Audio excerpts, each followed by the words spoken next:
ఇతర దేశం నుంచి ఒక సేవకుడు ఒక సంఘానికి వచ్చాడట.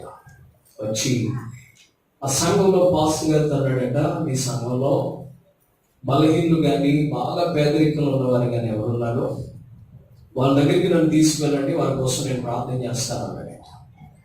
ఆ వ్యక్తి దగ్గరికి పాస్టర్ గారు తీసుకువెళ్ళాడు. అతని పేరు యాకోబు.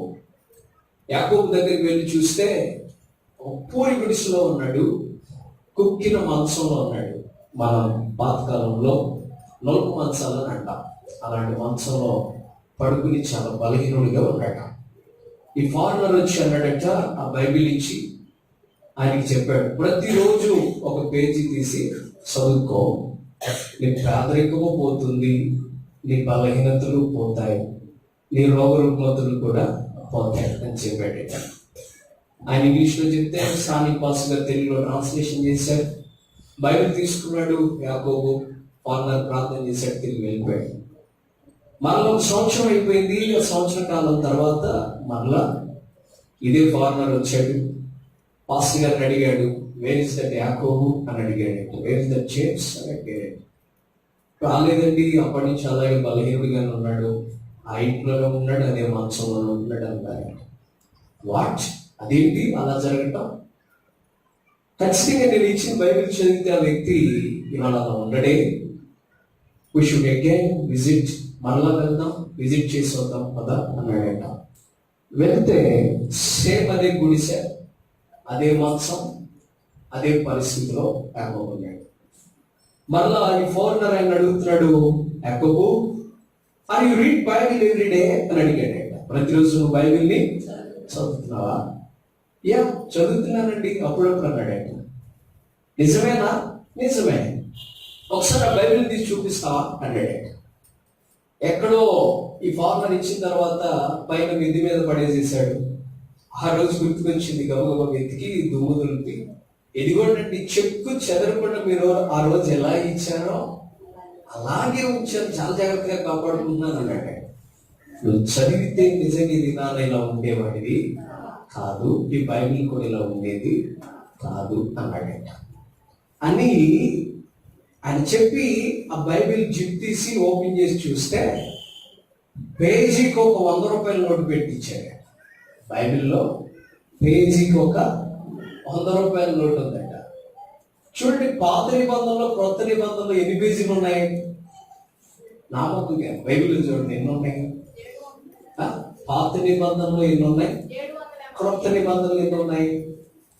గుర్తుపెట్టుకోవాలి, కొన్ని మైండ్లో పెట్టుకోవాలి. బైబిల్ 66 పుస్తకాలు ఉన్నాయని, అధ్యాయాలు ఎన్ని ఉంటాయి, వచనాలు ఎన్ని ఉంటాయి, ఎన్ని సంవత్సరాలు రాశారు, ఎంతమంది రాశారు, ఏ పత్రిక ఎవరు రాశారు, ఏ సువార్త ఎవరికి చెప్పారు, ఇలాంటి వాటిని మన మైండ్లో పెట్టుకోవాలి. సీరియస్గా లెక్క పెట్టారా? ఎన్ని ఉన్నాయి? 1029 ఇంటూ 100 ఏంటి? అన్ని మొదలు ఇప్పుడు ఏమయ్యాడనంటే మిస్ చేసుకున్నాడు. అప్పుడు అనుకున్నాడట, రే ప్రతిరోజు నేను బైబిల్ చదివితే రోజుకు 100 రూపాయలు నా దగ్గర ఉండేది అనుకున్నాడు. ప్రియమైన వాళ్ళారా, దేవుడు మనకి సమయం ఇచ్చినప్పుడు, కాలం ఇచ్చినప్పుడు, కంటి చూపు బాగున్నప్పుడు, ఆరోగ్యాలు పరిస్థితులు అనుకూలంగా ఉన్నప్పుడు, you should read Bible every day. ప్రతిరోజు బైబిల్ ఏం చేయాలి? చదవాలి. చదువుతా ఉన్నవారు ఏమవుతారు అన్నాడు తెలుసా? ఆయన ధన్యుడు. దివారాత్రములు దీన్ని ధ్యానించేవాడు ధన్యుడు, ఆశీర్వదింపబడిన వాడు. బ్లెస్డ్ ఈస్ ద మ్యాన్ అనుకుంది ఇంగ్లీష్లో. నిజమండి, ప్రతిరోజు దేవుని లేఖనాలు మీ వద్ద ఉండటమే కాదు, చదవటం నేర్చుకోండి. మంచిది. ఈ సమయంలో దేవుని వాక్యాన్ని మనం విందాం. ఈరోజు ప్రభు మీ కొరకు నన్ను సిద్ధపరిచిన వాక్యాంశం, దేవుడు ఏ విషయాల్లో తృప్తిపరుస్తాడు. దేవుడు ఏ విషయాల్లో తృప్తిపరుస్తాడు. అందరు చెప్పండి, దేవుడు ఏ విషయములలో తృప్తినిస్తాడు లేదా తృప్తిపరుస్తాడు. In what things is God satisfied. చాలా మంది జీవితాల్లో తృప్తి లేదు అని అనుకుంటూ బ్రతుకుతాం. దేవుడు ఎన్నో ఇచ్చినప్పటికీ మనిషికి తృప్తి ఉండదు. దేవుడు ఎన్నో కలిగిస్తున్నప్పటికీ ఏదో కొదువు ఉంది అనిపిస్తూ ఉంటుంది. చాలా సందర్భాల్లో ప్రతి మనిషి జీవితంలోకి వచ్చే ఒక ఆలోచనే తృప్తి లేకపోవడం, సాటిస్ఫాక్షన్ లేకపోవడం. మనిషిని దేవుడు తృప్తి పరచకపోతే, దేవుడు తృప్తిలో నింపకపోతే, ఈ భూమి మీద ఎలాంటి వ్యక్తి అయినా, ఎంత గొప్ప వ్యక్తి అయినా తృప్తి చెందడు. తినటానికి ఆహారం ఉన్నా, ధరించడానికి వస్త్రం ఉన్నా, నివసించడానికి యోగ్యమైనవన్నీ మన చుట్టూ ఉన్నా, అలాగే అణువున సమృద్ధితో కూడిన ఎన్నో మనకున్నా, తృప్తి సాటిస్ఫాక్షన్ అన్నది దేవుడు ఇవ్వకపోతే ఏ మానవుడైనానండి అసమాధానంగానే ఉంటాడు, అసంపూర్ణంగానే ఉంటాడు, అసంతృప్తిగానే బ్రతుకుతాడు. కనుక దేవుడు తృప్తి పరచాలి. మరి ఒక ఆయన ఒక పాట రాస్తూ ఆ పాటలు ఏమన్నాడు తెలుసా? తృప్తి లేని జీవితం శాపకరం అన్నాడు. ఏంటంట? తృప్తి లేని జీవితం శాపకరం అంట. అంటే తృప్తి లేకపోవటం కూడా ఒక శాపమే. తృప్తి కలిగి ఉన్న జీవితం సంతోషం అన్నాడు. ఏమన్నాడు చెప్పండి? తృప్తి కలిగి ఉన్న జీవితం సంతోషం అన్నాడు. అయితే తృప్తిని దేవుడే ఇవ్వాలి. ఏ విషయాల్లో దేవుడు తృప్తినిస్తాడు, ఎలాంటి విషయాల్లో తృప్తి మనకి సమకూరుతుంది అని మనం ఆలోచన చేస్తే, దేవుడు మనకి ఇచ్చే తృప్తిని చూద్దాం. బైబిల్ గ్రంథాలు తెరిచి చూడండి. 147వ కీర్తన 14వ చరణాన్ని చదివి ఏ విషయాల్లో దేవుడు తృప్తినిస్తాడో, సాటిస్ఫై చేస్తాడో మొదటి మాటను చదువుకుందాం. 147వ కీర్తన బైబిల్ ఉన్న వారందరూ తెరవండి. 14వ వచనాన్ని చదవండి. ఆయనే, ఈ మాటను చూడండి, మంచి గోధుమలతో నిన్ను తృప్తిపరచువాడు ఆయనే. దేవుడు ఏ విషయాల్లో తృప్తినిస్తాడు అని అంటే, మొదటి మాట ఆహారపు విషయాల్లో తృప్తినిస్తాడు. ఏ విషయాల్లో చెప్పండి? ఆహారం. God was satisfied in food matters. నిజమే, చాలాసార్లు ఈ దినాల్లో మనం తీసుకునే ఆహారంలో జాగ్రత్తలు పాటించడం మానేశాం. చూడండి, పెద్దలందరూ చెప్పిన మాట, లేకపోతే మేధావులు తెలివిగల వారు చెప్పిన మాట, ఆరోగ్యమే మహాభాగ్యం, హెల్త్ ఈస్ వెల్త్ అన్నారు.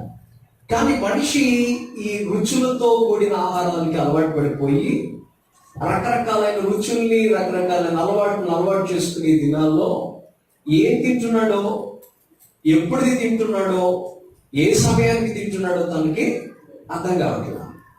అందుకని రకరకాలైనటువంటి రోగాలు, బలహీనతలు మనుషులు ఏం చేస్తున్నాయంటే ఏలుబడి చేస్తా ఉన్నాయి.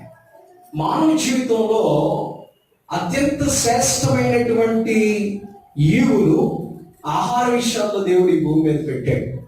నాన్ వెజ్ ప్రియులకి నాన్ వెజ్లు ఉన్నాయి, వెజిటేబుల్ ప్రియులకి వెజిటేబుల్ ఉన్నాయి. అన్ని రకాల ఫుడ్స్ ని దేవుడు లోకంలో ఇచ్చాడు.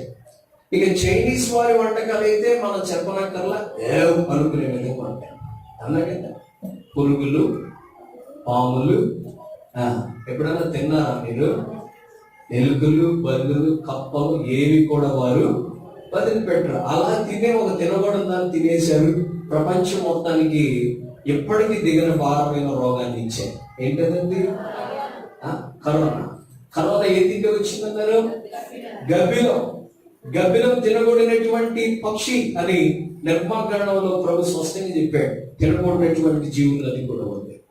దేవుని ప్రజలు ఏవి తినాలో, ఏవి తినకూడదో, ఎప్పుడు తినాలో, ఎలా తినాలో దేవుడు మానవునికి ఒక సిస్టమాటికల్ గా ఇచ్చాడు. ఈ శరీరము ఆకలిని కోరినప్పుడు, ఆకలిని అడిగినప్పుడు దానికి ఆహారం ఇవ్వాలి. దాహం కోరినప్పుడు దానికి దాహమును అందించాలి. అలాగే నిద్రను కోరినప్పుడు నిద్రను అందించాలి. ఇలా శరీరాన్ని మనం అలవాటు చేసుకోవాలి. కానీ ఈ దినాలు ఏమైందనంటే ఆరోగ్యం మీద శ్రద్ధ పెట్టడం మానేశాం, ఆరోగ్య విషయంలో ఆలోచించడం మానేశాం. ఏదో ఒకటి తినేసాం అనుకుంటున్నాం, ఏదో ఒకటి దొరికింది కడుపులో పడేసుకున్నాం అనుకుంటున్నాం, ఏదో ఒకటిలా పోటీకల పొయ్యలిగించి కాచేసుకున్నాం, తినేసాం అనుకుంటున్నాం. కానీ శ్రేష్టమైన ఆరోగ్యాన్ని ఆహారంలో మనము పొందుపరిచి ఉన్నాడు దేవుడు అని గ్రహించలేకపోతా ఉన్నాం. అందుకే ఇక్కడ చెప్తున్న చక్కటి వాగ్దానం, ఆ మాట మనం చదివాం. మంచి గోధుమ పంటతో ఆయన నిన్ను తృప్తిపరచును. ఏ గోధుమ? ఏ గోధుమ? మంచి గోధుమ. మంచి అన్నాడు అంటే చెడ్డ గోధుమ కూడా ఉంది అని. మంచి ఆహార పదార్థాలు ఉన్నాయనంటే చెడ్డ ఆహార పదార్థాలు కూడా ఉన్నాయి. మంచి తినే పదార్థాలు ఉన్నాయనంటే చెడ్డ తినే పదార్థాలు కూడా ఉన్నాయి. తాగేవి వాటిలో మంచి ఉంటే తాగే వాటిలో చెడ్డవి కూడా ఉన్నాయి. అందుకని దేవుడు ఏమంటున్నాడు అనంటే, మిమ్ములను నేను మంచి వాటితో తృప్తిపరుస్తాను, మంచి వాటితో తృప్తిపరుస్తాను, మంచి ఆహారంతో తృప్తిపరుస్తాను అని అంటున్నాడు. నిజమే, ఈ దినాల్లో భోజనం, ఆహారం, మన అలవాట్లు చూస్తే ఒక్కొక్క ప్రాంతానికి వెళ్తే ఒక్కొక్క రకమైన ఆహారపు అలవాట్లు ఉన్నాయి. మన ప్రాంతాల్లో మనం మరుగు తినొచ్చు, ఇంకొక ప్రాంతానికి వెళ్తే రొట్టెలు తినేవాళ్ళు ఉన్నారు, ఇంకొక ప్రాంతానికి వెళ్తే అసలు పురుగులు తినేవాళ్ళు ఉన్నారు, ఇంకొక ప్రాంతానికి వెళ్తే కుక్కల్ని, పాముల్ని, జంతువుల్ని వేటాడి తినేటువంటి వాళ్ళు ఉన్నారు, ఇంకొక ప్రాంతానికి వెళ్తే ఆకులు, చెట్టు మొక్కలు, ఏరులు తిని బ్రతికే వాళ్ళు ఉన్నారు. సో చాలా రకాలైనటువంటి ఆహారపు అలవాట్లు నేడు ప్రపంచంలో మానవుల జీవితాల్లోకి వచ్చేసాయి. కానీ దేవుడి ప్రజలారా, శ్రేష్టమైన వాటితోనే దేవుడట తన పిల్లల్ని తృప్తిపరుస్తాడట. హల్లెలూయా. ఆహారపు విషయంలో శ్రేష్టమైన ఆహారంగా ఈ భూమి మీద ఏ ఆహారం ఉంది? ఏ వరిలో శ్రేష్టమైన భోజనం దొరుకుతుంది? ఏ పిండిలో శ్రేష్టమైన పిండి ఉంది? ఏ జంతువులో శ్రేష్టమైన మాంసం ఉంది? ఏ జంతువులో, ఏ మొక్కలో, ఏ ఫ్రూట్ లో, లేకపోతే ఏ కాయగూరలో, ఏ విధమైన వాటిలో మంచి ఆహారం ఉంది అని అంటే, భూమి మీద మనం చూస్తే ఏ ఆహారం కూడా మంచిది లేదు. ఇవాళ వరి ఇంటికి రావాలంటే ఎన్ని మందులు కొట్టాలండి? రైతులు చెప్పాలి, వ్యవసాయం చేసేవాళ్ళు చెప్పాలి. ఎన్ని నెలలకు పంట చేతికి వస్తుంది? అందరు ఇక్కడే ఉన్నారా?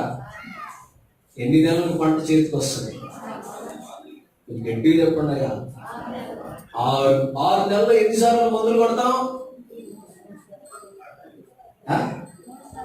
ఎన్నిసార్లు మందులు కొడతాం చెప్పండి? 60 సార్లు ఆశ్చర్యపోనవసరం. పెట్టిన దగ్గర నుంచి అండి, మొక్క నాటిన దగ్గర నుంచి ఎన్ని మందులో, ఎన్ని ఎరువులో. మళ్ళీ ఈ అలవాటు మనిషిలోకి వచ్చిందని చెప్పి దానిలో ఈ రోజున రకరకాలైన పేర్లు వచ్చేసి, రోజుకు ఒక మైక్ మోత మోగించేస్తుంది, ఇట్లు తిరిగి ఇదే వాడండి, మీ కాండంలో ఒక బలం పెరుగుతుంది, ఆ కొమ్మ మీద లేకపోతే ఆ మొక్క మీద వచ్చిన పురుగుని 100% చంపేస్తుందండి. విషయం ఏంటంటే, అది చేస్తుందని మనం ముందు పడుతున్నాం, తిని చివరికి మనం తొందరగా చచ్చిపోతాం. విషపూరితమైన ఆహారాన్ని ఈ రోజున మనం పండించుకుంటున్నాం. చూడండి, ఏ మొక్కలు, not only food matters, fruits లోకి వెళ్ళినా సరే, మనం ఆ యొక్క ఆహార పదార్థాల్లో, మరి పళ్ళల్లోకి వెళ్ళిన, కూరగాయల్లోకి వెళ్ళిన ఎరువు లేదే వాళ్ళ మొక్క పండట్లా. కారణం ఏంటి? దేవుడు ఆశిష్టం పెట్టాడా? కాదే. ఆదికాండం 1-2 అధ్యాయాలు మీరు చదువుతా ఉంటే, భూమి మీద ప్రతి చెట్టుని, ప్రతి విత్తనమును దేవుడే ఇచ్చాడు. వాటి ఫలములను అవి వాటి సమయాల్లో ఇస్తాయన్నాడు. వాటిని మీరు అనుభవించండి, భుజించండి, ఆస్వాదించండి అని చెప్పాడు దేవుడు.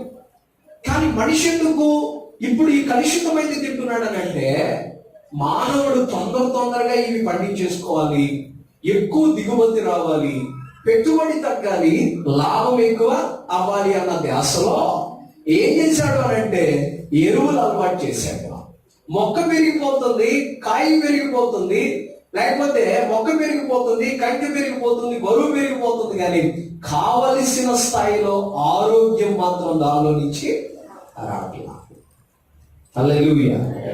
అందుకే మా ప్రభు అన్నాడు, చెడిపోయినటువంటి లేదా రసాయనాలతో కూడినటువంటి పంటలు కూడా, పదార్థాలు కూడా ఈ లోకంలో వస్తాయని చెప్పే ముందే ఎరిగిన వాడు కనుక మంచి వాటితో నేను మిమ్మల్ని పోషిస్తానంటున్నాడు.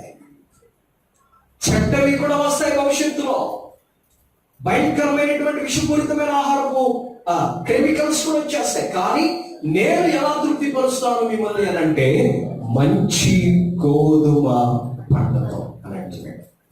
హల్లెలూయా. మరి ఈ కలుషితమైపోయినటువంటి వాటిని తీసుకుంటున్నప్పుడు మన ప్లేట్లోకి వచ్చింది ప్రతిదీ మనం తినేయకూడదు. మన చేతికి అందింది ప్రతిదీ మన ఆకలి తీర్చుకోవడానికి మనం పొట్టలో పడేయకూడదు.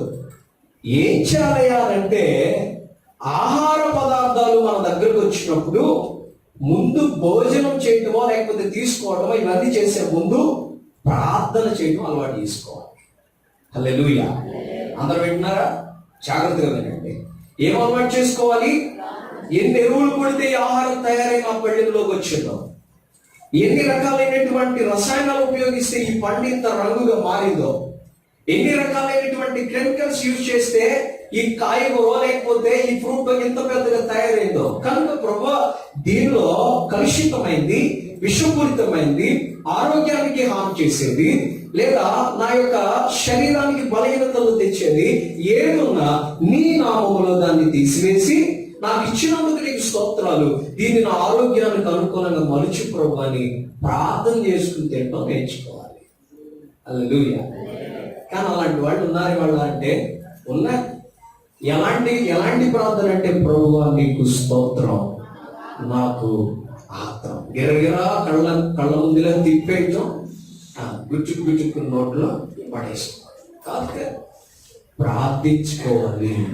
ఏం చేయాలి? వాక్యం ఏం చెప్తుందో పాఠం చదువు చూడండి. ప్రసంగి గ్రంథంలోనికి రండి, 2వ అధ్యాయం 24వ వచనాన్ని చదువుకుందాం. ప్రసంగి గ్రంథం 2వ అధ్యాయం 24-25 వచనాన్ని చదువుదాం.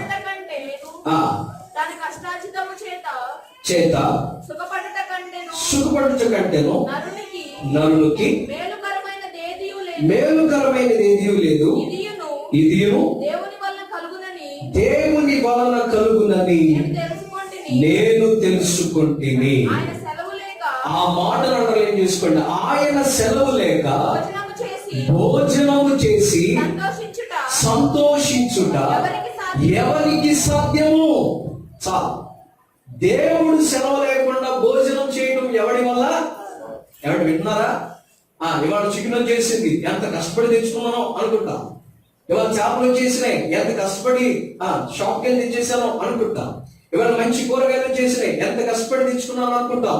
కానీ నీకు తెలుసా, నీ ముందుకు వచ్చే ప్రతి ఆహారము, నీ ముందుకు వచ్చి నేను తృప్తిపరిచే ప్రతి ఆహారము, అది వెజ్ అయినా నాన్ వెజ్ అయినా, చైనీస్ అయినా అరేబియన్స్ అయినా ఏదైనా సరే, దేవుడు సెలవు లేకుండా నీ దగ్గరికి రాదు.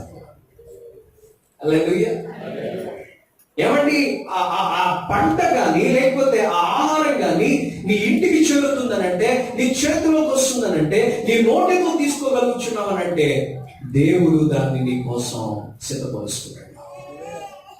అందుకు నువ్వు ఏం చేయాలంటే, తీసుకునే ముందే ప్రభువా, ఈ భూమి మీద కోట్ల మందికి సమృద్ధి ఆహారం లేని దినాల్లో నన్ను జ్ఞాపకం చేసుకుని వస్తువులు లేకుండా ఇలాంటి ఆహారం నాకు ఇస్తున్నందుకు నీకు వందనములు. దీనిలో అపవిత్రమైందున్న, హానికరమైందున్న, విషపూరితమైందున్న తీసివేసి నా ఆరోగ్యానికి సరిపడేటట్లు చెయ్యి అని ప్రార్థన చేయాలి. కానీ మనం ఇంత ప్రార్థన చేయం. హడావుడిలో, ఆకల్లో, లోపల రైళ్లు, ఎలుకలు అన్ని పరిగెడతా ఉండగా మనం ఏం చేస్తామంటే హడావుడిగా ఇలా కళ్ళు మూసుకుని స్తోత్రం ఆమేన్ అనేసి గబగబా తినేస్తాం. దాన్ని గుర్తుపెట్టుకోండి, దేవుడిచ్చిన ఆహారాన్ని మనిషే పాడు చేశాడో, దేవుడిచ్చిన శాస్త్రమైనటువంటి వాటిని మానవుడే ఎరువులతో, రకరకాలైన వాటితో కలుషితం చేసేసాడు. కనుక ఈ దినాల్లో దేవుడిచ్చుచున్న మంచి ఆప్షన్ ఏంటంటే, ఆ కలుషితమైన ఆహారాన్ని తీసుకునే ముందు ప్రభువుకి దాన్ని అప్పగించి, దీన్ని పవిత్రపరిచిన ఆయన, శుద్ధి చేయని ఆయన, నా ఆరోగ్యానికి హాని లేకుండా చేయని ప్రార్థన చేసుకుని తినడం నేర్చుకోవాలి. కొంతమంది ఆఫీసులో ఉన్నప్పుడు, కొంతమంది పొలంలో ఉన్నప్పుడు, కొంతమంది అక్కడక్కడ ఉన్నప్పుడు, ఎవరైనా ఐదవులు ఉంటే, లేకపోతే దేవుని నమ్ముకునే వారు ఉంటే, నేను ప్రార్థన చేసే వ్యక్తిని తెలిసిపోద్దని చెప్పి ప్రార్థన కూడా చేసుకోకుండా తినేసేవాడు ఉంటారు. లేదండి, నీ భక్తి నువ్వు ఎక్కడ కూడా రాజీ పడటానికి వీలు లేదు. నీ విశ్వాసాన్ని ఎక్కడ కూడా నువ్వు తప్పు చేసుకోవడానికి వీలు లేదు. ఎందుకంటే వాక్యం ఏం చెప్తుందో తెలుసా? యెహోవా సెలవు లేకుండా తిని సంతోషపడగలిగిన వాడు ఎవడును లేడు. హల్లెలూయా. ఏమండి, ఈ మధ్య రకరకాలైన వీడియోస్ మనం చూస్తున్నాం. తిండిలో కూడా పోటీలు పెడతారు. దేనిలో? ఏమండి, తిండిలో కూడా పోటీలు. ఎంత ఎక్కువ తింటే అంత ప్రైస్ అట. ఏంటది? ఎంత ఎక్కువ తింటే అంత ప్రైస్. నేను చెప్పేది మీ కబుర్లేం కాదు, నిజమే.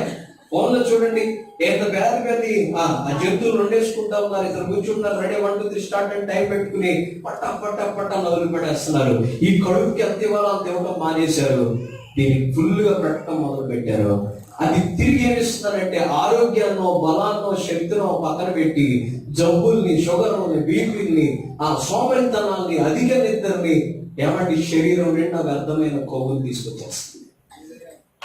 అందుకే ఈ దినాల్లో శ్రేష్టమైన ఆహారంగా నువ్వు తీసుకునే ఆహారం మారి నీకు తృప్తినివ్వాలి అని అంటే ఆ ఆహారం దేవుడు ఇస్తున్నాడని గ్రహించి దాన్ని తీసుకునే ముందు నువ్వు ఏం చేయాలో తెలుసా?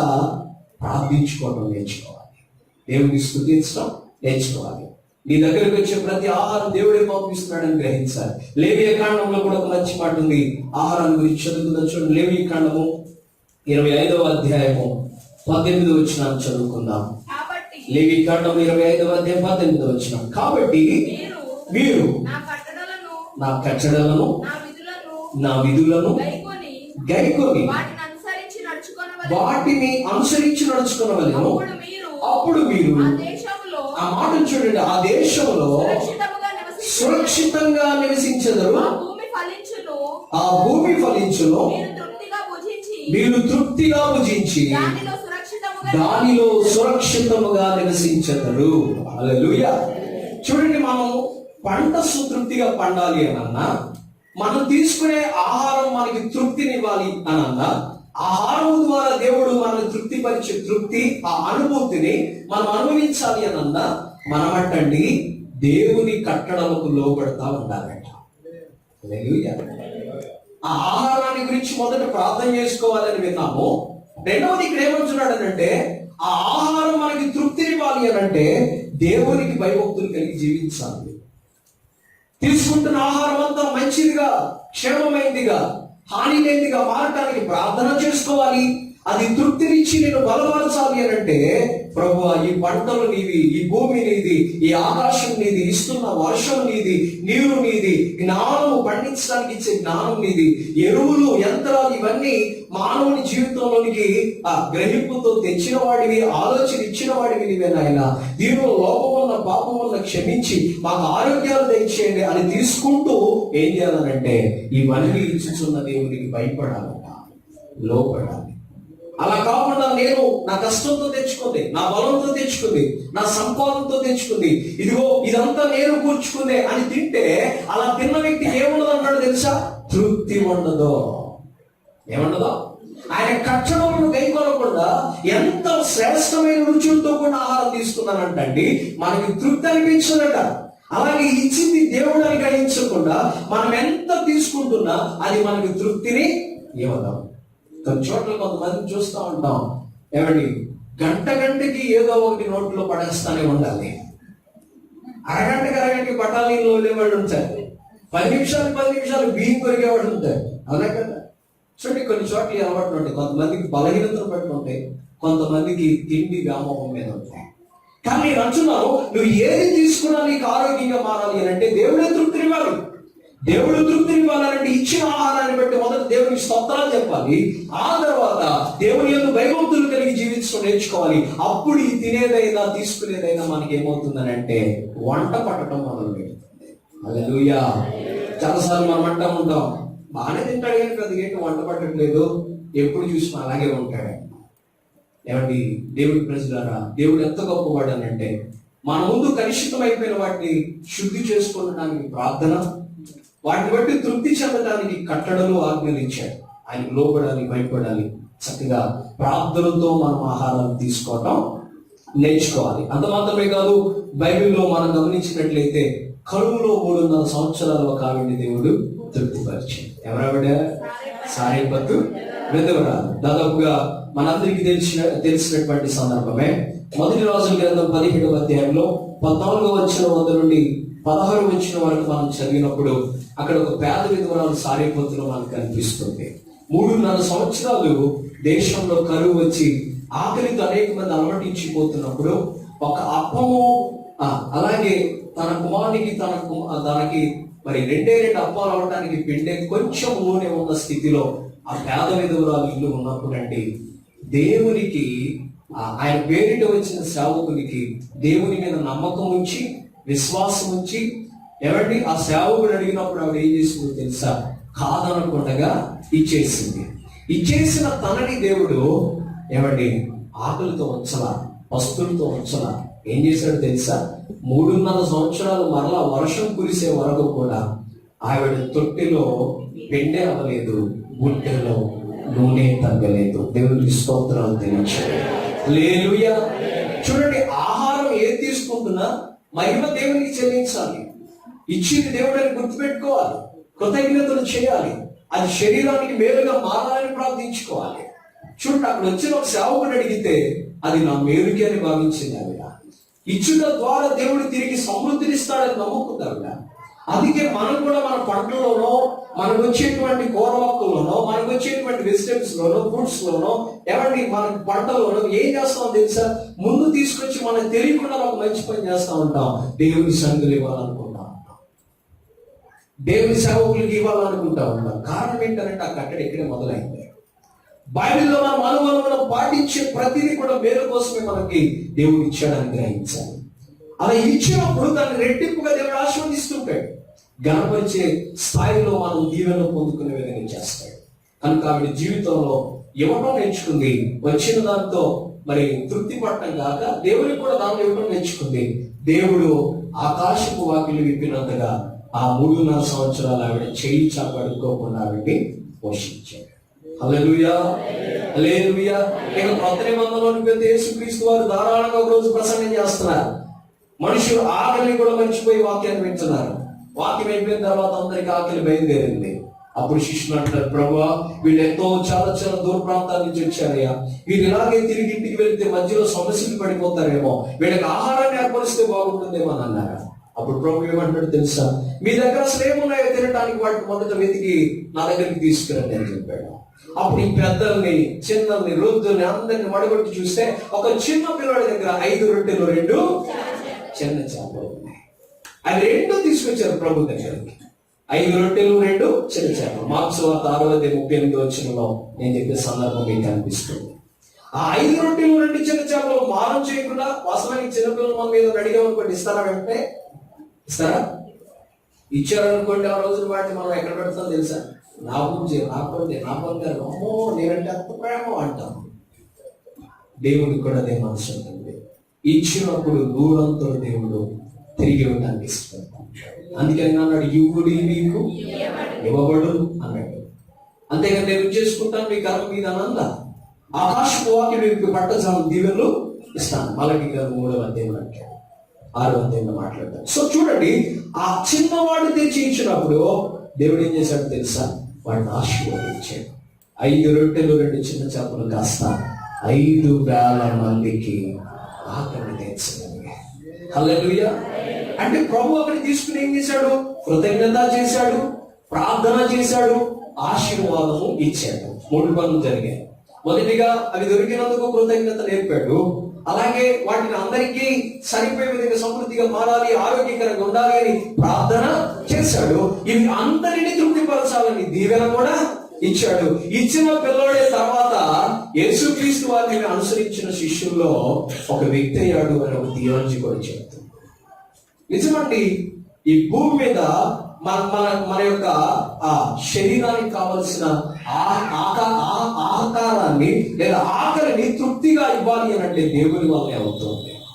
అందుకే ఆ తీసుకునే పదార్థం ప్రతిదీ ప్రార్థన చేసి తీసుకోండి. ఇస్తున్న దేవునికి భయపడుతూ జీవించండి. ఇచ్చిన దానిలో దేవునికి ఇవ్వవలసిన సందర్భం వచ్చినప్పుడు ఆ పదార్థాన్నైనా ఆ ధాన్యాన్నైనా చక్కగా ఇవ్వటము నేర్చుకోండి. హల్లెలూయా. బైబిల్ గ్రంథంలో ఇంకొక మాట కూడా ఏమనుందో తెలుసా? దేవుడంటే లక్ష్య పెట్టని వాళ్ళని, దేవుడంటే భయపడని వాళ్ళని, ఏమండి వాళ్ళు ఎంత పండించుకుని ఎంత సమకూర్చుకుని తిన్నానట వాళ్ళకి అది తృప్తినివ్వదు అని చెప్తుంది. మీరు హోషేయ గ్రంథం 4వ అధ్యాయం 10వ వచనంలోను, మీకా గ్రంథం 6వ అధ్యాయం 9వ వచనంలో మీరు చదువుకుంటే ఇక్కడ 2 ప్రాముఖ్యమైన విషయాలు. ఏ సంపాదన మనిషికి తృప్తినివ్వదో, ఏ పంట మనిషికి తృప్తినివ్వదో రాశాడు అక్కడ. హోషేయ గ్రంథం 4వ అధ్యాయం 10వ వచనం చదివితే తీసుకుని చదువుతారు త్వరగా. 4వ అధ్యాయం 10వ వచనం, వారు యెహోవాను లక్ష్య పెట్టుట మానిరి గనుక వారు భోజనము చేసినను తృప్తి పొందక ఉన్నారు. ఏమన్నాడు చెప్పండి? దేవుణ్ణి లక్ష్య పెట్టని వ్యక్తి ఎంత మంచి ప్రమాణాలు ముందు పెట్టుకున్నా అమలో వింటున్నారా? దేవుడంటే భయపడిన వ్యక్తులు, ప్రార్థన చేయకుండా తొందరపడి తీసేసుకునే వ్యక్తులు, ఇదంతా నా కష్టమే నా బాలని అనుకుంటూ వచ్చే ఆహారాన్ని కూడా నేనే తెచ్చుకున్నానని తొందరపడి తినేస్తున్నవారటండి. ఎంత తీసుకున్న వాళ్ళకి తృప్తి ఉండదు. దేవుడిని లక్ష్య పెట్టకపోతే తృప్తి ఉండదు. మీకా గ్రంథంలో 6:9 14 వచ్చిన చదువునా దాంతో 6:14 వచ్చావు. నీవు భోజనం చేసిన నీకు తృప్తి కానేరదు. నీవు ఎప్పుడు పస్తుగానే ఊరువు. నీవు ఏమైనా తీసుకొని పోయినానో అది నీకు ఉండదు. ఎవరి గురించి చెప్తున్నాడో తెలుసా? మీరు 9వ వచనం వద్ద నుంచి చూడండి, నేను చెప్తాను, దాన్ని ఎక్స్ప్లెయిన్ చేస్తాను. ఏమనిందారంటే, అన్యాయంగా సంపాదించి అక్రమంగా సంపాదించి 1కి 2 లాభం మనుషుల దగ్గర తెచ్చి కష్టపడకుండా, నువ్వు చెమటోర్చకుండా, నువ్వు ఒళ్ళొంచకుండా, నువ్వు ప్రయాసపడకుండా, ఇతరులను మోసం చేసి, ఇతరులను హాని చేసి, ఇతరులను వంచి, ఇతరుల దగ్గర దోచుకుని గనక మనం తెచ్చుకుని తింటేనట, అక్కడ ఏమన్నాడు తెలుసా? నువ్వు తిన్నా నీకు తృప్తి ఉండదు, నీకు ఆరోగ్యము ఉండదు. హల్లెలూయా. చూడండి, ఏమండి తిండి కనుక ఇంత ఇష్టం ఉందనుకుంటారు మీరు చాలా. అవునండి, దేవుడు మంచి పదార్థాలతో తృప్తి పరచాలి అని అంటే ప్రతి ఆహారానికి ముందు ప్రార్థన చేయాలి, కృతజ్ఞత చేయాలి. అలాగే ఇచ్చుచున్న దేవునికి భయపడుతూ జీవించాలి. మరొక మాటలు కూడా నేను చెప్పి తర్వాత 2వ మాటలోనికి ఊహింపులోకి వెళ్ళడానికి ప్రయత్నం చేస్తాను. పంటలు బాగా పండాలంటే ఏం చేయాలి? భూమి మీద పెట్టే చెట్టు అయినా, పొలంలో నాటే నారైనా, లేకపోతే పొలాలు వేసే పంటలైనా, తోటలో పెట్టే మొక్కలైనా పండాలి అని అంటే ఏం చేయాలి? ఏం చేయాలి చెప్పాలి. రైతులు అనొచ్చు, మంచిగా వ్యవసాయము చేయాలి, సమయానికి ఎరువులు పడాలి, తగిన సమయంలో మనం జాగ్రత్తలు పాటించాలి అని అంటారు. కానీ వాక్యం ఏం చెప్తుందో చూడండి. రైతులు మాటలు పాటిస్తే ఇంకెంత ధనిలవుతారో మనసులో పెట్టుకోండి. 67వ కీర్తన 5, 6, 7 వచ్చిన 67వ కీర్తన 5, 6, 7 వచ్చిన చదువునా. దేవా, ప్రజలు నిన్ను స్తుతించుదురు గాక, ప్రజలందరూ నిన్ను స్తుతించుదురు గాక. అప్పుడు భూమి దాని ఫలమును ఇచ్చును. దేవుడు నా దేవుడు మమ్మల్ని ఆశీర్వదించును. చాలండి. ఏమన్నా తెలుసా? అక్కడ భూమి పంటలు ఇవ్వాలంటే, భూమి మీద పెట్టే చెట్టు ఫలించాలంటే, భూమి మీద చేసే వ్యవసాయం ఫలించాలంటే ప్రజలు దేవుడిని స్తుతించాలట. ఏం చేయాలి చెప్పండి. కరోనా సమయంలో చర్చిలు మూతపడిపోయినాయి, మందిరాల్లో ఆరాధన లేవు. కానీ పంటలు కొద్ది గొప్ప కరువులు వచ్చినప్పటికీ పంటలు ఎలా వచ్చాయి అంటే ఇంట్లో కొడుకులు స్తుతించిన వాళ్ళు ఉన్నారు, 2-3 కొడుకులు స్తుతించిన వాళ్ళు ఉన్నారు. మనలాగా కొంతమంది ధైర్యం చేసి స్తుతించిన వాళ్ళు కూడా ఉన్నారు. గుర్తుపెట్టుకోండి, ప్రార్థన చేసేవాడు, దేవుడిని ఆరాధించేవాడు, దేవుడిని స్తుతించేవాడు, దేవుడిని మహిమపరిచేవాడు ఎంత ఎక్కువ భూమి మీద పెరుగుతారో అంత ఎక్కువ ఫలితం ఈ భూమి మనకి వనరులను సమృద్ధిని మొదలు పెడుతుంది. హల్లెలూయా. భూమి మీద పొలాల్లో ఉన్న పంట మాత్రమే కాదు, చెట్ల మీద ఉన్న పంట మాత్రమే కాదు, గనులు ఉన్నాయి భూమిలో. ఏమున్నాయి చెప్పండి. ఏమున్నాయి? పెట్రోల్ ఎక్కడి నుంచి వస్తుంది? ఇనుము ఎక్కడి నుంచి వస్తుంది? ఇసుక ఎక్కడి నుంచి వస్తుంది? చెప్పరేంటండి? సిమెంట్ ఎక్కడి నుంచి వస్తుంది? మైన్స్ అంటారు వీటిని. ఇవన్నీ ఎక్కడి నుంచి వస్తున్నాయి అంటే భూమిలో నుంచే తీసుకుంటున్నాం. ఇదంతా పంటే. ఆ పంట భూమి మనకి సక్రమంగా సమృద్ధిగా ఇవ్వాలి అని అంటే ప్రతి వ్యక్తి కూడా దేవుని స్తుతించడం నేర్చుకోవాలి. పొలాల్లో పనిచేసే సమయాల్లోనేమి, నాట్లు వేసేటప్పుడు, ఎరువులు వేసేటప్పుడు, మొక్కలు నాటేటప్పుడు దేవుని స్తుతిస్తూ పనిచేయడం నేర్చుకోండి. మంచి పంటను చూడటం మీరు మొదలు పెడతారు. ఒక మొక్కను పెట్టేటప్పుడు దేవుని స్తుతిస్తూ మొక్కను పెట్టడం నేర్చుకోండి. మంచి కాపు దాని ద్వారా చూస్తారు. ఇలా మీరు చేయటం అలవాటు చేసుకుంటే తృప్తితో కూడిన పంట మన చేతికి వస్తుంది. చప్పట్లు పెట్టి ఒకసారి దేవుని స్తోత్రం.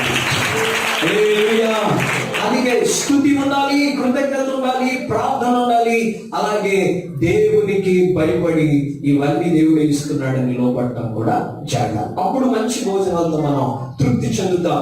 ఏ విషయాల్లో దేవుడు తృప్తి పరుస్తాడు? మొదటి మాట చెప్పండి, మంచి ఆహారంతో తృప్తి పరుస్తాడు. ఆహారం విషయాల్లో కొదువ లేకుండా దేవుడిని దీవిస్తాడు. ఒకవేళ మీ కుటుంబాల్లో జరగని పరిస్థితులు ఉన్నా, లేకపోతే పస్తులుంటున్న పరిస్థితులు ఉన్నా బాధపడొద్దు. ప్రార్థన చేసుకోండి, దేవుని వైపు చూడండి. ఎవరిని ఎక్కడో అరణ్యంలో బద్రీ వృక్షం కింద దాక్కుని ఉన్నటువంటి ప్రవక్తికి దేవుడు దేని ద్వారా పంపించాడట? ఆహారాన్ని కాకి మాంసపు మొక్కలు ఏం తీసుకెళ్ళి చెప్పండి? రొట్టెలు తీసుకువెళ్ళి ఆ సేవకునికి ఇచ్చింది.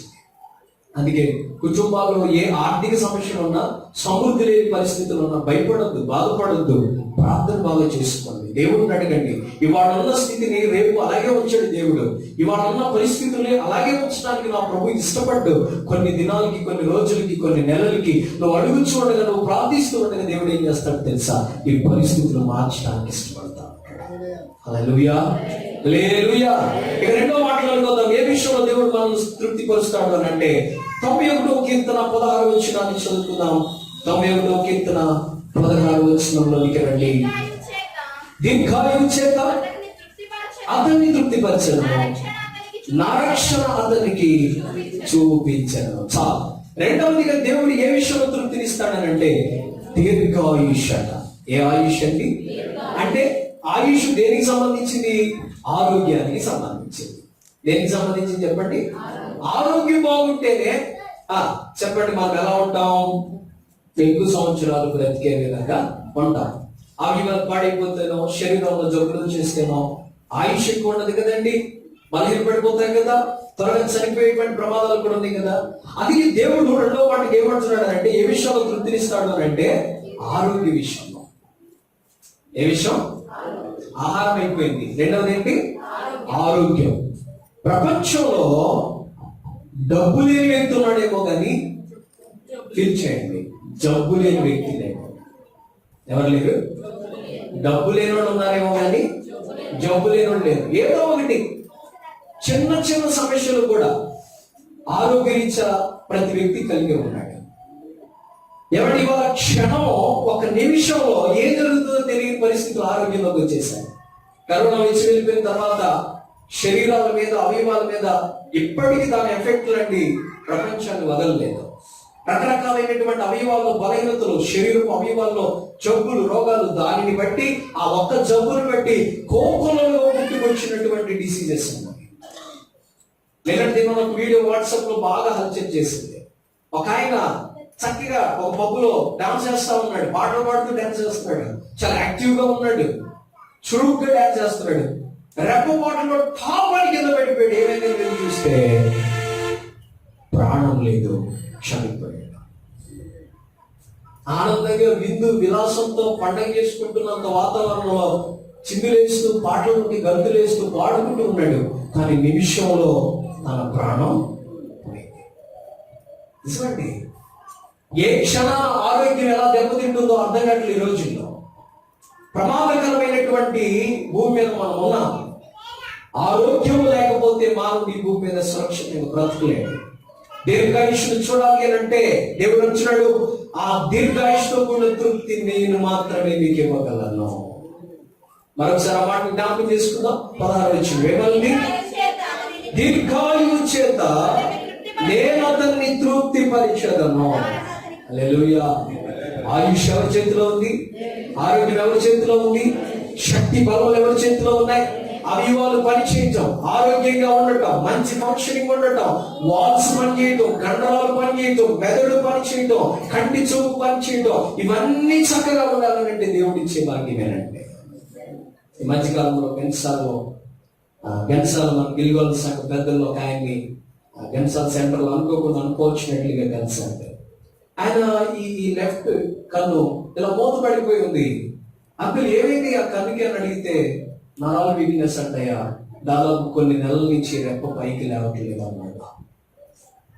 ఈ కన్ను బాగానే ఉంది కానీ ఈ కన్ను పనిచేయట్లేదు.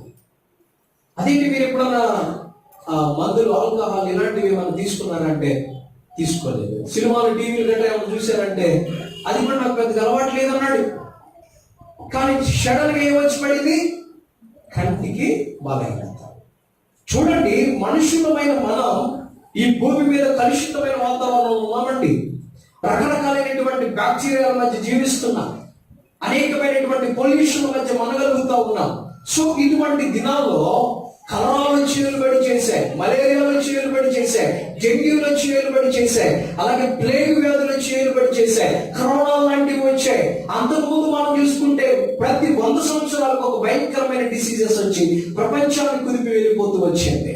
ఇవన్నీ అంతరించిపోయి అనుకుంటున్నాం భూమి మీద. నోనో, వ్యాధులన్నీ భూమి మీద అలాగే ఉన్నాయి. కానీ వాటిని కూడా తట్టుకొని బ్రతకగలిగిన మందులో మనం కనిపెట్టుకుని ఏం చేస్తున్నాం అని అంటే బ్రతుకుతున్నాం అంతే. ఏ వ్యాధి నిర్మూలమవులా భూమి మీద?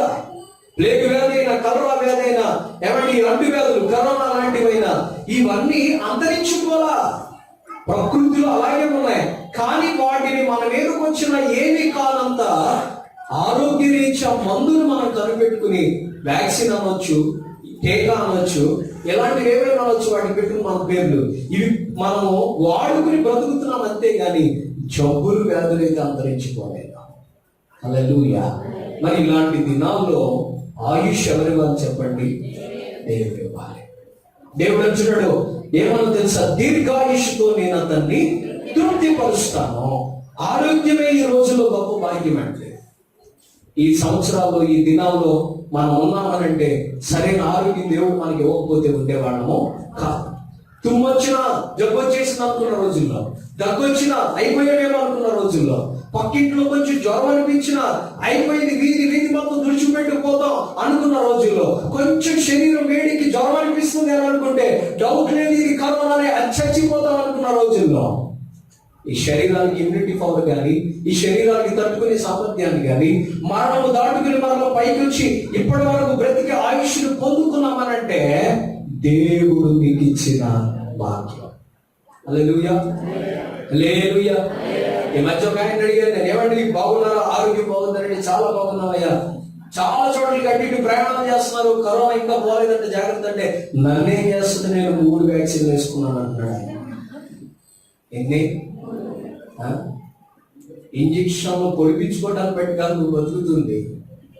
జనన మరణములు కొలిచేయండి, జనన మరణములు యెహోవా వశము. నీ కాలగతులు పెరగాలన్నా, ఈ ఆయుష్కాలం పెరగాలన్నా, పడుకుని రాత్రి చూచిన నీవు ఉదయం చూడాలి అన్నా, మన వెలుగుచున్న నీవు క్షేమంగా ఉండాలి అన్నా, all those things in our God hands. ఇవన్నీ ఎక్కడ ఉన్నాయనంటే దేవుని చేతిలో ఉన్నాయి. చప్పట్లు దేవుని స్తోత్రం. దేవుడు ఆరోగ్యం ఇస్తేనే ఆరోగ్యం అంటే, దేవుడు బలం ఇస్తేనే బలం, దేవుడు శక్తి ఇస్తేనే శక్తి. బైబిల్ గ్రంథంలో ఒక ఆయనకి మరణకరమైన రోగం వచ్చిందట. ఏ రోగం వచ్చింది? ఎవరైనా చెప్తారా? హిజ్కియా. ఆ వాక్యాన్ని చదువుకుందాం చూడండి. 2వ రాజుల గ్రంథము 20వ అధ్యాయంలోనికి రండి. 2వ రాజుల గ్రంథం 20వ అధ్యాయంలో మనం చదువుదాం చూడండి. 20వ అధ్యాయంలో 1వ వచనాన్ని మనం చూసినట్లయితే, ఆ దినములలో హిజ్కియాకు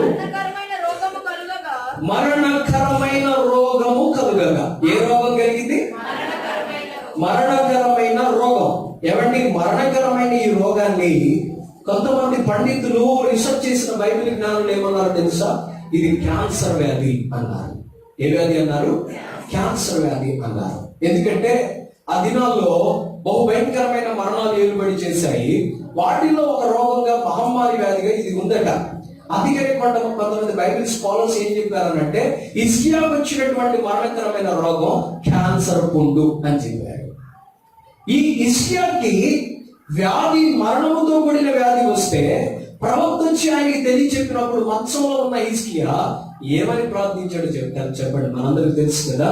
ఆ కింద మనం చూసుకుంటే ఉంది, యథార్థంగా ప్రభువా, హృదయపూర్వకంగా సత్యాన్ని అనుసరించి ఈ సన్నిధిలో నేను ఎలా బ్రతికాను, ఎలా ఉన్నాను ఒకసారి జ్ఞాపకం చేసుకో అని ప్రార్థన చేశాడు. దేవుడు ఏం చేశాడు? వెంటనే మరలా ప్రవక్తను పంపించి నీ ఆయుష్ కాలాన్ని పొడిగిస్తున్నాను అన్నాడు. ఎలా పొడిగించాడు? ఏ పని చేసి స్వస్థపరిచాడు అనంటే, ఆ కిందకి మీరు వెళ్ళి చదివితే ఆ 7, 8, 9 వచనాల్లో చూస్తే అక్కడ ఉన్నది, పిమ్మట యెషయి అంజూరపు పండ్ల ముద్ద తెచ్చి చెప్పగా వారు దాన్ని తెచ్చి పుండు మీద వేసిన తర్వాత అతడు బాగుపడేను.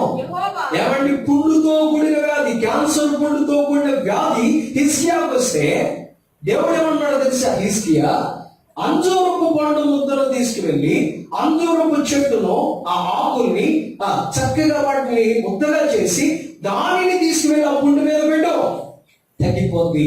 హిజ్కియా రోగం నుంచి బయటకు వస్తాడు. అప్పుడు నేను చెప్పిన 16 సంవత్సరాల ఆయుష్ మరలా వస్తుంది అని చెప్పాడు. దేవుడు బిడ్డలారా, ఈ మాటను గ్రహించండి. దేవుడు మాట సెలవిస్తే రోగం పోదా? దేవుడు చేయి పెడితే రోగం పోదా? మాట్లాడండి. దేవుడు వస్త్రపు చెక్కు పట్టుకుంటే రోగం పోదా? దేవుడు ఉమ్ము రాస్తే రోగం పోలేదా? ఎక్కడో ఉన్నాడు శతాధిపతి ఇంట్లో, ఒక మంచి నమ్మకమైన పనివాడు, సైన్యంలో ఉండే వ్యక్తి. శతాధిపతి వచ్చాడు ఇక్కడ, అయ్యా నా ఇంట్లో నమ్మకమైనటువంటి నా పనివాడు మంచంలో పడి ఉన్నాడు, కుష్ఠరోగం వచ్చింది అని అంటే ఆయన అన్న మాట ఏంటి తెలుసా? నువ్వు నా ఇంటికి రానవసరం లేదయ్యా, ఇక్కడ ఒక మాట నువ్వు చెప్తే చాలు, అక్కడ మంచంలో ఉన్నవాడు లేచి కూర్చుంటాడు అన్నాడు ఆయన. ప్రభు చెప్పినట్లుగానే ఆయన మాట నుండి వచ్చిన ఆ మాట విడుదలవగానే మంచంలో ఉన్నవాడు బాగుపడి కూర్చున్నాడు. ఇలా మాట చెప్తే హిజ్కియా లేవడా? లేస్తాడు. హిజ్కియా పుండు ఇప్పుడే పోవును కాక అని దేవుడు నన్ను చెప్పమన్నాడు అని యెషయా ప్రవక్త అన్నానే ఇస్తాడు. అయినా దేవుడు ఏమన్నాడు తెలుసా? అంజూరపు పండు ముద్దే తీసుకెళ్ళి పుండు మీద పెట్టాను. దీనిలో ఉన్న మర్మం ఏంటంటే వైద్యాన్ని కూడా దేవుడు అనుమతిస్తున్నాడు. హల్లెలూయా. కొంతమంది ఆ భక్తి ఎక్కువైపోయి ఈ రోజుల్లో బోధలు వింటున్నాం మనం. ఎలాంటి బోధలు అంటే మందులు వేసుకోకూడదు, హాస్పిటల్కి వెళ్ళకూడదు, ఇంజక్షన్ పడిపించుకోకూడదు, టాబ్లెట్లు మనం వాడకూడదు, ఆపరేషన్ మనం చేయించుకోకూడదు. ఎవరు చెప్పారు? వైద్యాన్ని అనుమతించిన వాడు దేవుడేనండి. హల్లెలూయా. 1-2 రోజులు బలహీనత నేను వెంటాడుతుంది. దేవుడు నీకు ఇచ్చిన స్థితి ఉంటే వెళ్ళు, మంచి డాక్టర్ దగ్గర కన్సల్ట్ చేయి, తప్పేమి కాదు. మంచి వైద్యునికి వెళ్ళు, తప్పేమి కాదు. మంచి మెడిసిన్ తీసుకో, తప్పేమి కాదు. ఎందుకనంటే వైద్యాన్ని అనుమతించిన వాడు దేవుడే. మూర్ఖంగా దేవుడే తగ్గిస్తాడు, మూర్ఖంగా దేవుడే తీసేస్తాడు. ఎవరికి కళ్ళ ముందు ఒక మంచి హాస్పిటల్ని, సేవ చేసే డాక్టర్ని, పట్టించుకునే ఆశా వర్కర్ని, అనుగుణ ఎవరి చక్కటి ఫెసిలిటీస్ ఉన్నటువంటి మెడిసిన్ వ్యవస్థని దేవుడు నీకు ఇస్తే నువ్వే తగ్గించాలి. ప్రభువా, నా బీరువాలో డబ్బు అవ్వకూడదు, నా జబ్బు అంతా పోవాలయ్యా అనేవాడు చాలా మంది వచ్చేవాడు. తప్పండి.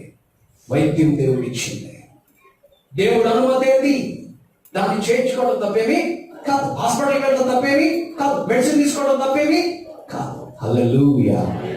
అందుకే హిజ్కియా కాలంలోనే దేవుడు అన్నాడు, ఈ పుండు మీద అంజూరపు ముద్ద పెట్టు, అంటే వైద్యం కూడా నేను అనుమతిస్తున్నాను తెలియజేసి. వెంటనే హిజ్కియా బ్రతికాడు. ఏమండి, మరలా దేవునికి నమ్మకమైన పరిచర్య పండుని లేదా పరిచర్యను ఆయన చేయటం మొదలు పెట్టాడు. దేవునికి స్తోత్రం కలుగును గాక. హల్లెలూయా.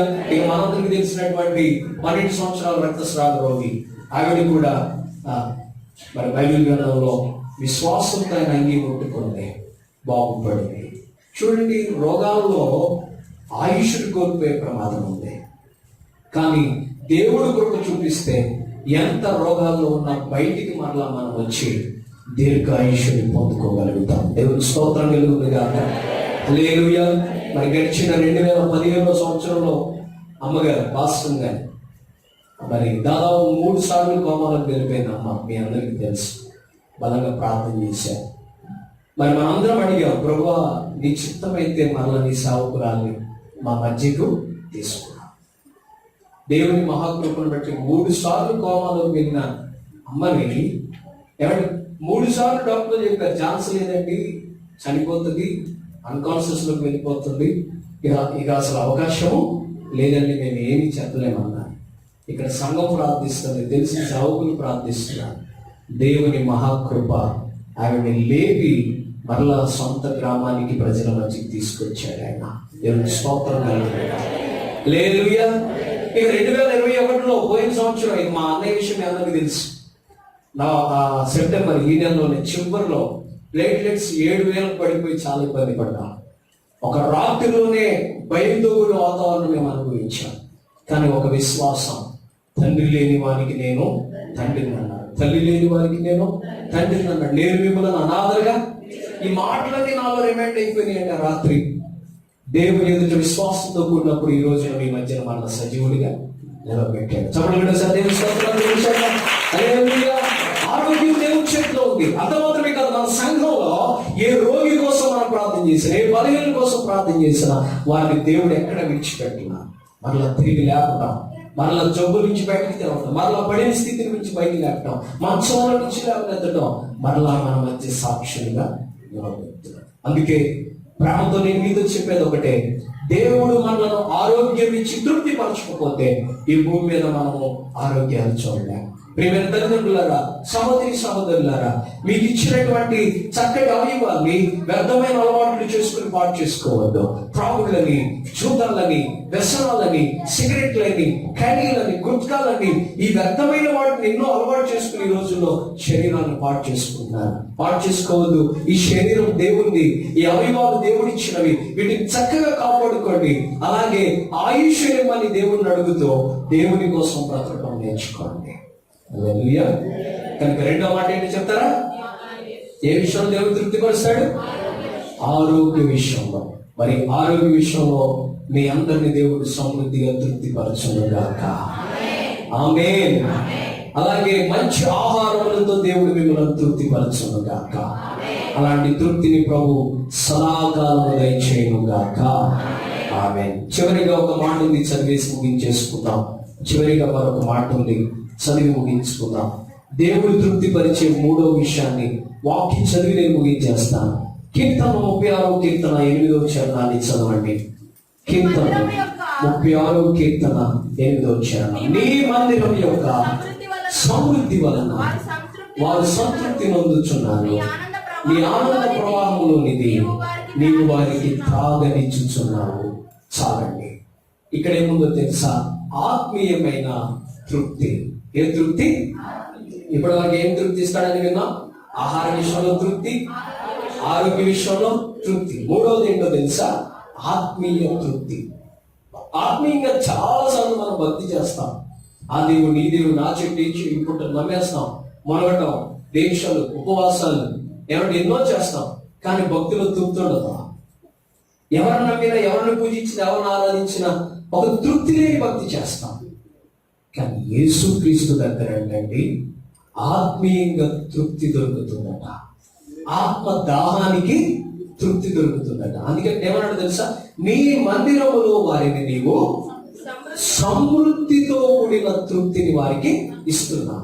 ఏమంటే యేసయ్య సన్నిధిలోకి వచ్చే వ్యక్తి గట, యేసయ్య నమ్ముకుని ఆయన మందిరంలో కూర్చున్న వ్యక్తి గట, ఏమంటే లోకంలో మనశ్శాంతి లేకపోయినా, సమాధానం లేకపోయినా, సంతోషం లేకపోయినా, ఎక్కడ భక్తి చేసినా ఆత్మకు నెమ్మది దొరకకపోయినా దేవుని దగ్గరకు వచ్చినప్పుడు ఆత్మీయంగా తృప్తి దేవుడు మనకు దయచేస్తాడట. హల్లెలూయా. సమరయ స్త్రీ గురించి మీకు చెప్పాల్సిన అవసరం లేదు. ఏమంటే ఆవిడ 5 సార్లు ఏమని చెప్పి ఆవిడ తన జీవితంలో 5 పెనిమిటిలు ఉన్నారు అని ఒప్పుకుంది. ఎంతమంది అంట? 5 పెనిమిటి. ఒక చరిత్ర ఏం చెప్తుందనంటే ఆవిడ 5 భర్తల్ని కలిగి ఉందని. మరొక చరిత్ర ఏం చెప్తుందనంటే ఆవిడ 5 దేవుళ్లను, బొమ్మలను పూజిస్తుంది. ఆ 5 ఒక్కొక్క టైం పెట్టుకుని ఆ టైంలో నీళ్లు తెచ్చి ఆ విగ్రహాలని కడిగి వాటికి మనసారా హృదయమాన ఈవిడ కూడా స్నానం చేసి మరి పూజ చేసేదట. ఇది ఒక థియాలజీ చెప్తుంది. అంత మందిని పూజించిన ఆవిడికి తీరని ఆత్మ దాహం, ఆత్మ దప్పిక. యేసయ్య అన్నాడు, నేనిచ్చు నీళ్లు త్రాగువాడు ఎన్నటికీ దప్పిక. నువ్వు చేసే ఈ భక్తిలో నువ్వు పొందలేకపోతున్న తృప్తి నేనిస్తా అన్నాడు. అప్పుడు అదేమన్నా తెలుసా? నీళ్లు నాకు కూడా కావాలి. అప్పుడు నీ పేరు పెట్టిన అన్నాడు. అంటే ఆవిడ తప్పులు ఒప్పుకుంది, ఆవిడ పాపాలు ఒప్పుకుంది. వెంటనే యేసయ్య ఆవిడ జీవితంలో కావలసిన ఆత్మీయ తృప్తిని ఇచ్చాడు. తిరిగి వెళ్ళి తన ఊరి వారికి కూడా ఏం చేసిందో తెలుసా? నేను చేసినవన్నీ నాతో చెప్పిన వాడిని వచ్చి చూడండి అని ఆ తృప్తిని ఇచ్చే యేసయ్యను వారికి పరిచయము చేసింది. హల్లెలూయా. అవునండి. భక్తిలో ఈ దేవుడు కాదని, ఈ దేవత కాదని, ఈ గుడి కాదని, ఆ మందిరం కాదని రకరకాలుగా అనేక సంవత్సరాల నుంచి తిరిగే మనుషులు ఉన్నట్లయితే నా మాటలు మీరు జాగ్రత్తగా వినండి. ఆత్మలో తృప్తిని, ఆత్మ దాహాన్ని, ఆత్మీయ దప్పికను తెచ్చగలిగిన ఆ గొప్ప దేవుడు ఎవరంటే యేసు ఒక్కడే. హల్లెలూయా. యెషయా గ్రంథంలో అన్నాడు, దప్పిక కొనిన వారులారా నీళ్ల వద్దకు రండి, రూకలు లేకుండా ఉచితంగా నేనిచ్చే నీళ్లు తీసుకుని దప్పిక తీర్చుకోండి అని చెప్పాడు. ఆత్మలో దాహం, ముక్తి దాహం, మోక్ష దాహం యేసై తీర్చగలుగుతాడు. కనుక ప్రభువుని దేవుని బిడ్డలారా, ప్రభు యేసుక్రీస్తు వారి ద్వారా నీవు నేను అనుభవించే ఈ 3 రకాల తృప్తులు మీ జీవితాల్లో సమృద్ధిగా దేవుడు దయచేయను గాక. వీరిన వారందరికీ ఆహార విషయంలో, ఆరోగ్య విషయంలో, ఆధ్యాత్మిక విషయంలో సంపూర్ణమైన తృప్తిని దేవుడు దయచేయను గాక. ఆమేన్. తల వంచండి, కళ్ళు మూసుకోనండి, ప్రార్థన చేసుకుందాం. తల వంచి కళ్ళు మూసుకోనండి, ప్రార్థన చేసుకుందాం. ముగింపులోకి వెళ్ళిపోదాం. విన్న వాక్యాన్ని జ్ఞాపకం చేసుకుంటూ చిన్న ప్రార్థన చేసుకోండి. ప్రభువా, మా జీవితాల్లో తృప్తిని, సంతృప్తిని ఇచ్చేవాడివి నీవే నాయనా. ఆహార విషయంలో తృప్తి, ఆరోగ్య విషయంలో తృప్తి, ఆత్మీయ విషయంలో తృప్తి. ఈ దినాల్లో ఆహారం లేక తృప్తి లేని వారు ఎంతో మంది ఉన్నారు. ఆహారం ఉన్న మంచి ఆహారం కాక తృప్తి చెందని వారు ఎంతో మంది ఉన్నారు. కారణం ఇచ్చిన ఆహారాన్ని బట్టి దేవునికి కృతజ్ఞత చేయాలి. ఇచ్చిన ఆహారం కొరకు ప్రార్థన చేయాలి. ఇచ్చిన ఆహారపు వనరులలో దేవునికి తెచ్చి ఇవ్వడం నేర్చుకోవాలి. అప్పుడే మన ఆహారం మనకి తృప్తినిస్తుంది అని నేర్చుకున్నాం. అలాగే ఆరోగ్య విషయంలో తృప్తి, దీర్ఘాయుషుతో నేను అతన్ని తృప్తిపరుస్తానన్నాడు. అవునండి, ఈ దినాల్లో రోగాలు ఎన్నో వచ్చేసాయి. చాలా త్వరగా చిన్న చిన్న వయసులో బలహీనతలు, జబ్బులు వెంటాడుతున్నాయి. ఇటు దినాల్లో మంచి ఆరోగ్యం దేవుని వరం, దీర్ఘాయుష్తో బ్రతకడం దేవుని వరం. అది ప్రభువే ఇవ్వాలి. దేవుడు ఇవ్వాలి అని అంటే ప్రతిరోజు దేవునికి భయపడుతూ ఆయన అడగాలి, అయ్యా నా రోగాలు తీసివేయి, నా బలహీనతలు తీసివేయి, శరీరాన్ని ఆరోగ్యపరచు, బలపరచని ప్రార్థన చేసుకోవడం నేర్చుకోవాలి. హిజ్కియాకి రోగం వచ్చి చనిపోతామని ప్రవక్త చెప్తే కంగారు పడలేదు, అటు ఇటు దిక్కులు చూచి పరుగులు తీయలేదు, ప్రార్థన చేసుకున్నాడు. అవును, నీ ఇంట్లో రోగం ఉందా? నీ వంటిలో రోగం ఉందా? నీ కుటుంబాన్ని జబ్బులు వెంటాడుతున్నాయా? భయపడద్దు, బాగా ప్రార్థన చేసుకో, బలంగా ప్రార్థన చేసుకో, కన్నీటితో ప్రార్థన చేసుకో, దేవుని దగ్గర పట్టుబట్టి ప్రార్థన చేసుకో. పెదవుల ప్రార్థన, తూతూ మంత్రం ప్రార్థన, ఏదో అడిగేస్తాను నువ్వు ఇచ్చేయాలి అన్న ఆర్డర్తో కూడిన ప్రార్థన ఆపదల్లో, రోగాల్లో, బలహీనతలు ఉన్నప్పుడు చేయొద్దు, ప్రాధేయపడాలి. హిజ్కియా ఏం చేశాడు? గోడ తట్టు తిరిగి కన్నీళ్లు విడిచుచు ప్రార్థన చేశాడు. బలహీనతలు వచ్చినప్పుడు ఈ ప్రార్థనలు చేయాలి, కన్నీరు కార్చాలి. ఈ దినాల్లో జబ్బులు వస్తున్నా, వ్యాధులు పెరుగుతున్నా, మరణాలు వెంటాడుతున్నా, కన్నీటి నుంచి చిన్న బొట్టు కూడా రాల్చట్లేదండి ప్రార్థనలో. నువ్వు అలా ఉన్నావా? ఎలా తప్పించబడతాయి మరణం? ఎలా పెరుగుతాయి ఆయుష్కాలాలు?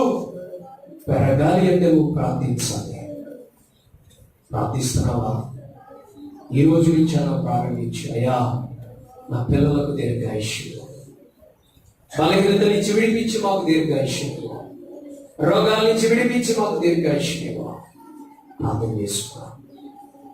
ఒకవేళ ఇప్పుడు చర్చిలో కూర్చున్న మీలో ఎవరు బలహీనంగా ఉన్నా నోరు తెచ్చి ప్రార్థన చేసుకోండి. లైవ్ లో వీక్షిస్తున్న వాళ్ళు ఉన్న నోరు తెచ్చి ప్రార్థన చేసుకోండి. నీ బలహీనతను ప్రభు ముట్టబోతున్నాడు. యేసు నామములో స్వస్థతగా మార్చబోతా ఉన్నాడు. విశ్వాసంతో ప్రార్థన చేసుకో.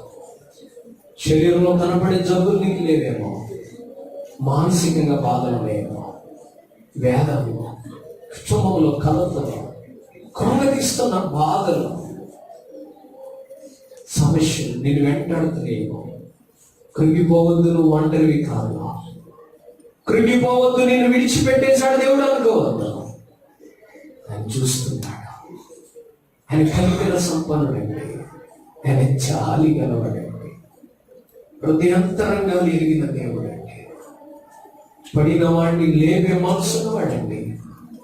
38 సంవత్సరాలు కోనేటి వద్ద పడిపోయి ఉంటే బంధువులు వచ్చి చూసి ఈ రోజు నాకు అవసరం లేదు అనుకుని వెళ్ళిపోయారు. భార్య బిడ్డలు వచ్చి చూసి ఈ జబ్బు గలవాడు మాకు అవసరం లేదు అనుకుని వెళ్ళిపోయారు. ఊరోళ్ళు వచ్చి చూసి ఎలాంటి వాడు చచ్చిపోయిన పర్లేదు అనుకుని వెళ్ళిపోయారు. అని నా ప్రభు వచ్చి చూసి దాటిపోలేదండి. కుమారుడా లే, నీ పరుపెత్తుకుని లేచి నడువన్నాడు. అంత ప్రేమ గలవాడు నిన్ను పట్టించుకుంటున్నప్పుడు నువ్వెందుకు భయపడుతున్నావు? ప్రార్థన చేసుకో. యేసయ్యా, నా వ్యాధి నుంచి నన్ను విడిపించాయి, నా మానసిక వ్యాధుల నుంచి విడిపించాయి, శారీరక జబ్బు నుంచి విడిపించాయి. ప్రార్థన చేసుకో. అలాగే ఆత్మీయంగా తృప్తి, భక్తి చేస్తున్నావు, తృప్తి నీకు లేదేమో. నువ్వు నమ్మిన దేవుడు నీకు తృప్తిని ఇవ్వట్లేదేమో. నువ్వు చేసే పూజలు నీకు తృప్తిని ఇవ్వట్లేదేమో. నువ్వు చేసే దీక్షలు నీకు తృప్తిని ఇవ్వట్లేదేమో. నువ్వు చేసే మొక్కుబడులు నీకు తృప్తిని ఇవ్వట్లేదేమో. యేసు వైపు నువ్వు చూడు సోదరుడా, సోదరుడు. యేసు నామమును స్మరించు, యేసు నామాన్ని కనపరచు. ఎన్ని ఇరుకు ఇబ్బందుల మధ్య నీవు ఉన్నా తృప్తిగా బ్రతుకుతావు, సంతోషంగా బ్రతుకుతావు. నీ ఆత్మలో ఉన్న దానంతా తీర్చివేస్తాడు, దప్పికలు తృప్తినిస్తాడు. ప్రార్థన చేసుకుంటావా? యేసయ్యా, ఈ శ్రేష్టమైన నామానికి వందనాలు. ఈ విలువైన మాటలు మాకు ఇచ్చినందుకు నీకు వందనాలు తండ్రి. ఏ విషయాల్లో మమ్మల్ని తృప్తిపరుస్తావో మాకు నేర్పించినందుకు నీకు వందనాలు ప్రభా. ఆహార విషయంలో, ఆరోగ్య విషయంలో, ఆధ్యాత్మిక దాహం విషయంలో తృప్తిపరిచి ప్రతి వ్యక్తిని బలపరిచి రానయ్యని రాకడకు సంసిద్ధపరిచి ఎత్తబడి గుంపు కొరకే మమ్మలను తండ్రి చక్కగా మలుచుకున్నాను. ఈ వాక్యం ప్రతి హృదయాలు స్థిరపరచండి. వినిన వారందరికీ ఆశీర్వాదకరంగా మలచమని యేసు నామమున అడుగుచున్నాము తండ్రి. ఆమేన్, ఆమేన్, ఆమేన్.